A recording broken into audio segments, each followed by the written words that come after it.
got a question for you guys. What the hell happened to sidearms nowadays? I say this as someone who loves pistols. And you know it. I love everything. I mean that. I love all pistols. And when I mean I love all pistols, I mean I love the revolvers.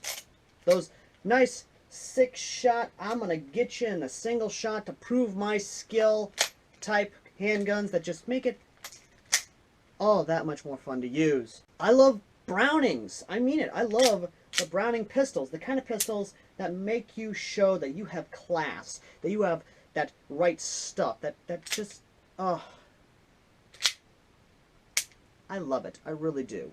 America, fuck yeah! And then, of course, I love the classics before the Brownings, or at least the classics that are so iconic you cannot play a game or watch a movie without them. I mean it. I love the Luga. It's just a simplistic, fun little handgun that's just, oh, it's just so good to have, and you cannot have it, and it's something I'm definitely gonna run more in the future. I really am. I love this little handgun. But even then, I love its other cousin, the Schnellfeuer, the Mauser, the pistol that is essentially a machine pistol, the fastest machine pistol in the world. I love it. I really do. And even then, I love the ridiculous, the kind that you would not think people would run in Airsoft or even at a ICP competition. I may have said that wrong, but I love me a Deagle! Especially this one that has full auto capability. I love these things. But, sad to say, you don't see a lot of them on the field. Hell, you don't even see a lot of classic guns on the field anymore. Instead, even, and this is a big thing, even in CQB arenas, you see the ridiculous. You see the common thing. You see the fucking rice burner Porsche of Airsoft. Damn! And the best way I can describe it is that people are now going from muscle cars and classic builds to fucking rice burners that just sound like fucking crotch rockets with a bit of steroids thrown in. Of course not. Don't be ridiculous. That's right, ladies and gentlemen. Today we're talking about hi-capas. Now, don't get me wrong. I love high-capacity 1911s. When it's the high-capacity 1911 with the classic look on it. Not this fucking race gun shit. Here's the thing. If you like hi-capas, that's fine. That's totally you. And this is just my opinion. But I don't like hi-capas that are just completely race guns, and in my opinion have no place on the battlefield. But then again, this is Airsoft. It's kind of like Call of Duty Online, where you can just run wherever the fuck you want on the battlefield and nobody gives a fuck because it's really cool, it's really awesome, it's just crazy insanity shit. But today, ladies and gentlemen, the hi-capa we're talking about was a custom-made one for me, and it is one that was made by Apex. So, once again, it's one of those things. But but the base gun it's used on is, in fact, a Armor Works hi-capa. The Armor Works hi-capa in question is the Wind Velocity SuperComp 38. Yes, .38 special. So, yeah. It is Armor Works. It does have a pretty interesting price tag, and the one I have is custom made and, once again, essentially a pre-owned with a really interesting magazine. But the real question is it really worth all the fanfare and hype? Well, let's dig into the Wind Velocity and kind of ask the question, is it worth the price tag? Let's find out. Now, for those of you who don't know, the high-capacity 1911 was originally designed to essentially do what it sets out to do. Make a high-capacity 1911 that has more than 7 rounds in the magazine, or 8, or plus 1 in the chamber, making your capacity essentially 8 rounds. In a sense, the Armor Works hi-capa is a high-capacity 1911, but more or less made into a race gun. And for those of you who don't know what a race gun is essentially what it is. It's a gun meant to beat the clock at shooting competitions. And while, yes, I have no problem with this, I do have a little bit of an issue, just a tiny little issue of them being on the battlefield, or at least the Airsoft, or at least the BB Wars battlefield. And don't get me wrong, I get it, everyone wants to do it, and it's meant for mostly speed softers, and I don't like speed softers because they're essentially Call of Duty while I'm a casual Battlefield player. And don't get me wrong, I love the older Call of Duties. It's just the new ones I have an issue with. Just fucking Anyway, but let's talk about the Armor Works. Now this one doesn't have the crazy compensator on it and all the other good jazz you would see. This is custom made to have the threaded barrel on the threaded adapter on the end, so I can put all sorts of crazy what have you. On this one, to give you a good example, I put the G&G pink suppressor on there for just the lulz. Now the barrel it's put on is a 45 ACP barrel, not a 38 special barrel, which means that this is technically made for 38 ACP, or 380 in a sense, whichever one you want to go with in terms of caliber identification. The magazine itself is a green gas magazine, but it can take CO2 magazines, which I might actually do. I don't know. It kind of depends on if I have any CO2 or not. There are serrations on this, which are known as DNA grabbers, and you can either grab it from here, here, or even here to do all that. Now, you can basically customize these things like AR-15s. There is a ton of hi-capa aftermarket parts on the market. But me personally, I'd rather go with a classic hi-capa, a classic 1911 style, but that's just me personally because, again, I'm a classic guy. I'm not really the whole new age fucking what the fuck ever this music is. I'd rather listen to fucking CCR, some James Brown, fucking Jimi Hendrix, Metallica, Black Sabbath. You know, I'm a classic guy. Moving on. Now, the sight on here is a ghost ring sight, and it does do the job it needs to do. It's one of those things. It does have an ambidextrous safety. It has a grip safety, but has the Israeli-style tape on there to keep the safety down, so it's easier for you to essentially have it, flip down the safety, pop it up, and then drop rounds downrange on the son of a bitch. Now, the magazine itself I do like because it is a high-capacity magazine. It does have this nice silver chrome lining to it. I do like that. And I do like the two-tone of it. I do like the Chinese or Mandarin characteristics on the side of the Armor Works hi-capa. I do like their symbol. And once again, this is a pre-owned, not a stock version, so I can't really say much for the actual gun itself.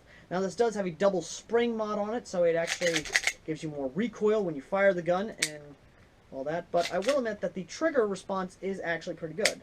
Holding down the trigger for the reset and moving forward a bit. There's the reset. Pulling back.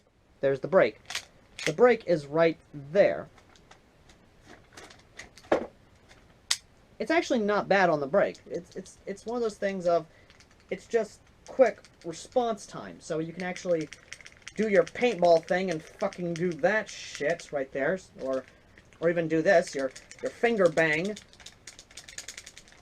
like you would in an old arcade, like an old light gun cabinet, where you just do that, so that way, you know, you could fucking beat the boss. Damn time splitters. But with all that said, let's actually just take it to the range and chrono the damn thing, shall we? Alright, much like with everything, it is green gas, so I'm using propane from Walmart with a little bit of lubed done in, thanks to the little knob right there. So the magazine will stay lubed.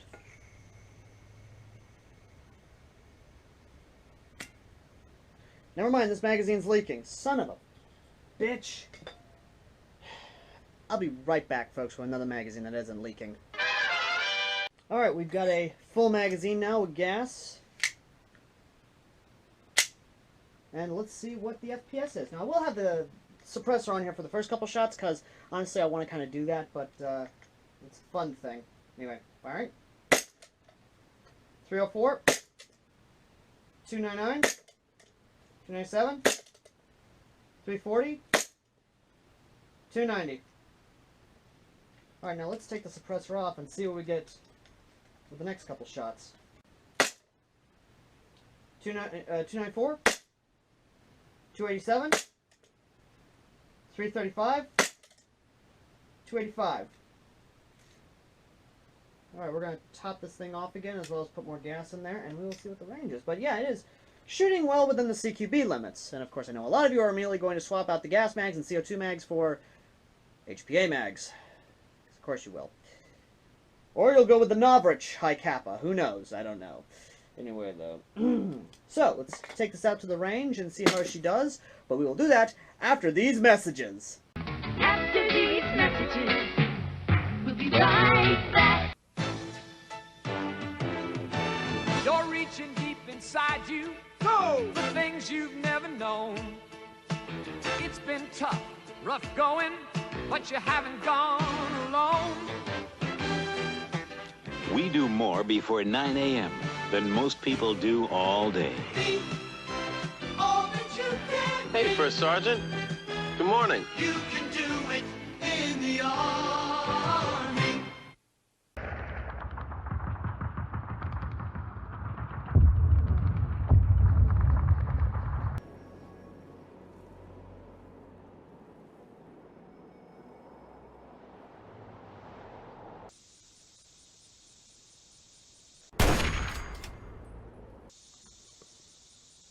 Poor bastard didn't even know what hit him. You know, it isn't easy killing communists all day. But with your help, we can actually make that happen. You see, bullets cost money. And in this war effort, we need all the help we can get. So, if you got a dollar in that wallet, consider donating to the PayPal and help us put bullets in our magazines. Because a dollar in the PayPal is a bullet in the magazine. So consider donating. Because the more you donate, the more magazines we got to kill communists. Now, if you excuse me, I got more communists to kill.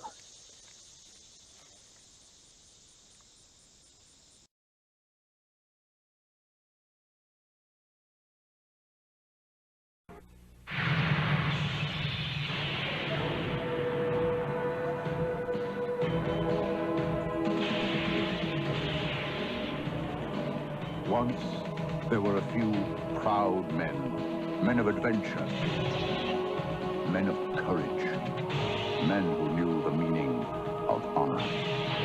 There still are, the Marines. We're looking for a few good men. Now, back to G.I. Joe. Alright, so we are out here, and I'm a little curious if this will actually hit the barn and what the actual max distance is. Now, this is a pistol, and the barn itself is beyond about 100 feet, give or take. We're about between 100 and 90 feet. We're between those two. So, let's go ahead, get the run cam on, and see if it will actually hit. So, get my shooter stance right here, looking through that, and firing.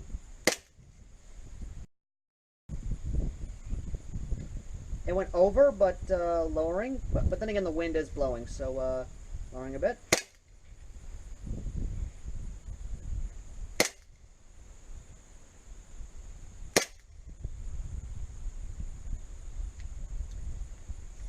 That is interesting that it's actually going over the barn. Let's actually point out this direction and see how far it's actually shooting and kind of get a nice little... yeah.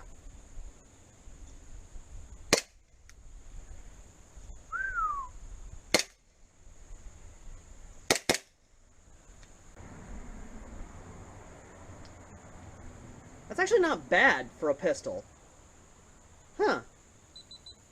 Also, for those of you who don't know, in case I forgot how you should adjust the hop-up, basically pull back, press through, and all that good. Basically, if you've seen any other 1911 breakdown video to adjust a hi-capa is basically a 1911 high capacity. Either way, though, that's actually not bad distance for this thing's stock. And from what I understand, yeah, no, it's just all the internals are technically stock. It's just got a different. Either way, though, yeah. Also, for those of you who want, yes, I am going to do a mag dump real quick. So, my finger here.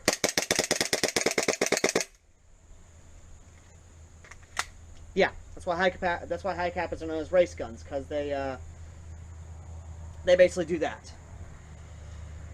Either way, though, let's get back inside and give the final verdict on this thing, as well as my thoughts on the thing as a whole. While my opinion of hi-capas haven't really changed that much, like the really gaudy ones like this are essentially race guns. Like I said before in my earlier comparison, Airsoft is sort of like a video game. You can do whatever the fuck you want, you can do whatever the hell you want, and nobody gives a shit. Yeah, they'll give you a shit on certain things, like those crazy milsimmers and fucking speed softers and other assholes, essentially. But then again, that's any gaming sport as a whole. But I will admit that Armor Works does have merit. There is merit to their guns. There is merit to what they make. I mean, hell, they make Star Wars blasters, thankfully enough. They actually do make Han Solo's DL-44, and they do make the other one from the Rogue One, a Star Wars story blaster. And I'll admit, it's not bad. Like, it really isn't that bad. So yeah, as a whole, the gun's not bad. Would I run it? Yeah, because once again, it's like a video game. But I would probably swap out the upper for a classic 1911 upper just for my own personal taste, but I'll probably run it like this as a whole. Anyway, what's the final verdict, you ask?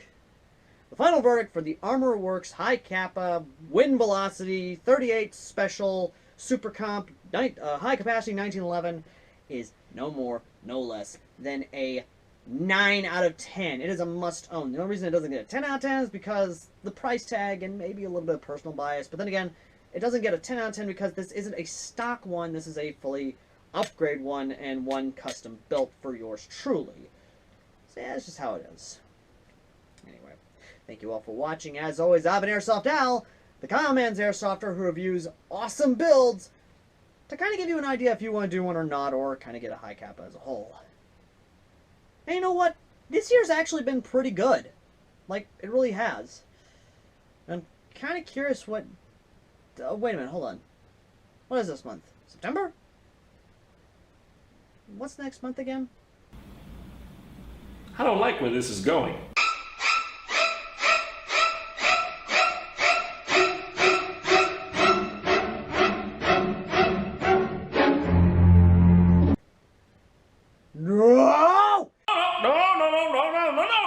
No! No! Hold on, no!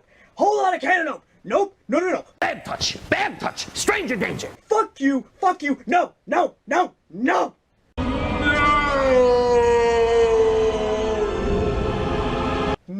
I am not doing this shit again! Fuck you guys, I'm out! Fuck you guys, I'm going home!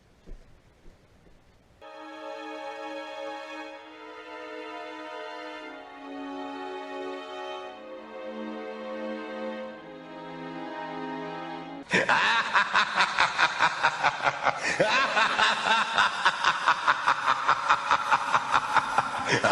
ha!